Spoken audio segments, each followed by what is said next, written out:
Well, I will say that there was another show that I didn't have really high hopes for, and yet I wanted to like it a lot more than I actually liked. Emily Owens, MD, on the CW.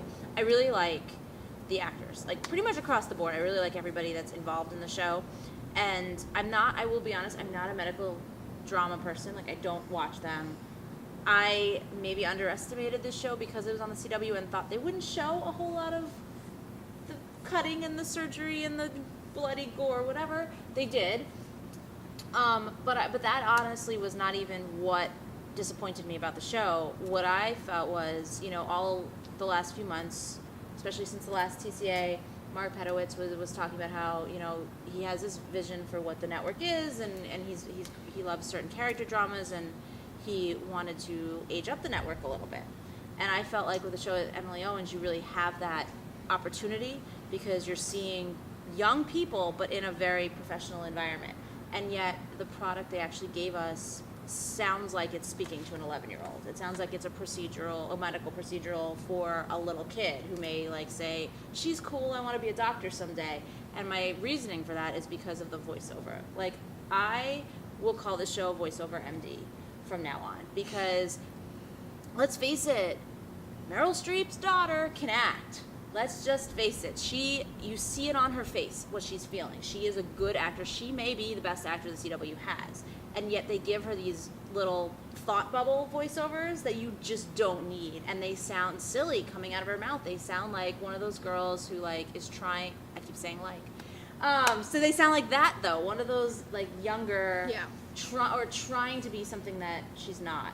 And that's not the message of the show. The message of the show is supposed to be, I may have been awkward in school, but somebody else had another problem. And now we're adults, and now we have to navigate these personal issues that obviously, these personal issues that we carry with us while still being professional. And there are elements to the show that I think could be really strong. I like that there's not right away your typical love triangle, because I think the CW does that a lot, and I think it's too easy, and I think that underestimates their audience. But yet there are certain elements where the Carrie Diaries is a show that is very obviously aimed at a young audience, and this feels like it's aimed at that still young audience, and that's just not what I wanted or what I expected.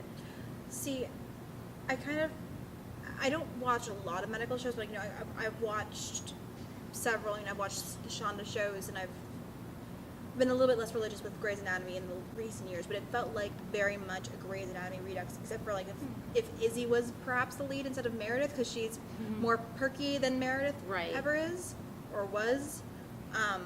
But, there were some scenes from that pilot where I'm like, okay, this is when Bailey is telling the interns about, you do this, I do this, but it's just okay, did the writer watch the Grey's Anatomy pilot right before? Well, that's the thing. I feel like there's a really thin line. Obviously there are only ways you can introduce these kinds of things, but at the same time, if the first thought is that you're drawing back to another show, which did their pilot significantly better, that's not a good thing. I mean, you should have enough differences in the way you write this character, and this is not Emily Owens. It's different.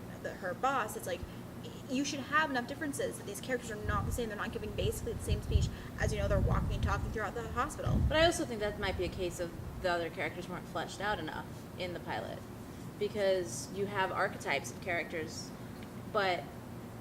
and you don't necessarily have what's behind that. You have the girl who is, spoiler alert, potentially, I don't know, you have the girl who was mean to her in high school. Right. And she could have she's still kind of bitchy and queen, she still has that air about her, which we learn is more of a front because she has her own insecurities. Right.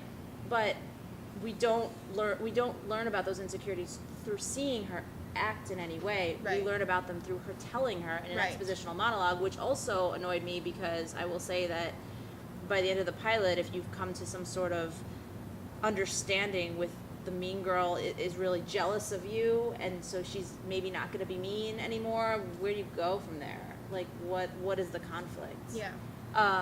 But I just mean, they're not, they don't all feel like they can live in this world, like No. this world, the real world. They very Right. much feel like people like Dr. Sexy MD on Supernatural. Like, Right. you flip them Exactly. on and then you laugh at them because it's so over the top. Right. I mean, yeah, it's one of those things where I was watching that pilot and I don't find it to be a bad pilot.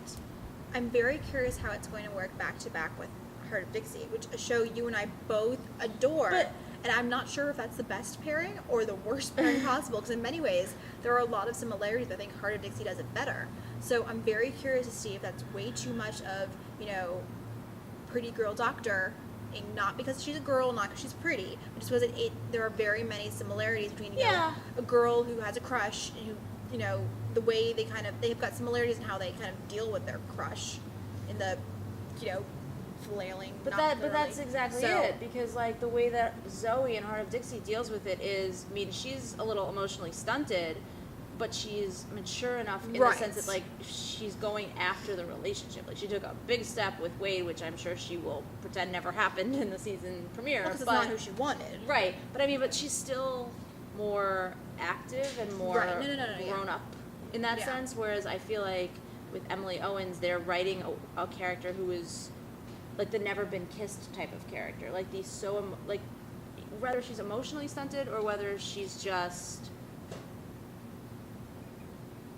I don't even know what your other Yeah. reasoning is, but I feel like she's much more innocent and virginal and chaste because they're going after a younger audience. Yeah. So I don't know, like, that there will be crossover with the audience for Heart of Dixie that much. I'm not Because sure. I think people feel like it could us be. like Heart of Dixie. Yes.